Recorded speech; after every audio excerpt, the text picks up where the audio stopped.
Overnight, what's expected to be the deadliest commercial plane crash in the U.S. in at least 15 years happening over the nation's capital. Did you see that? Just after 8:45 Wednesday evening, an explosion lighting up the night sky in Washington as a passenger jet and military helicopter collided in midair. The water that we're operating in is about 8 feet deep. There is wind, there is pieces of ice out there, so it's just dangerous and hard to work in.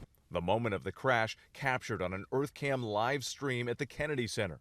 American Airlines Flight 5342 from Wichita, Kansas, with 60 passengers and 4 crew members on board, was preparing to land at Reagan National Airport. While approaching the runway, Metropolitan Police receiving multiple calls of the aircraft crashing into an Army Black Hawk helicopter.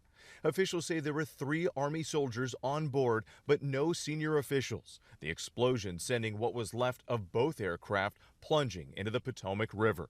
I have no viable survivors at this point. About 300 first responders racing to the scene, divers desperately searching for any survivors. The water temperature barely above freezing, a life-threatening 36 degrees, with the river only just starting to thaw after being frozen over for weeks. The conditions out there are extremely rough for the responders. It's cold, wind is hard out on the river, so they're out there working. Air traffic control shutting down operations until at least Thursday morning. Delta 832, sorry. I don't know if you caught earlier what happened, but there was a collision on the approach in the 33. We're going to be shutting down operations for the indefinite future. Nearby residents witnessing the horror. When we went to the roof, it was insanity. Police trucks, ambulances, command vehicles. This was something like I've never seen. Family and friends gathering at the airport overnight, waiting for news. We're going to know people who are on this flight, know their family members, know somebody.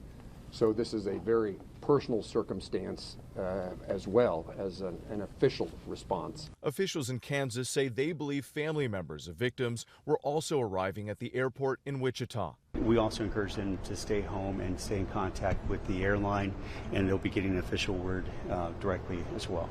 And U.S. figure skating confirming several athletes, coaches, and family members were on the plane, returning home from the National Development Camp, saying in a statement, "We are devastated by this unspeakable tragedy and hold the victims' families closely in our hearts."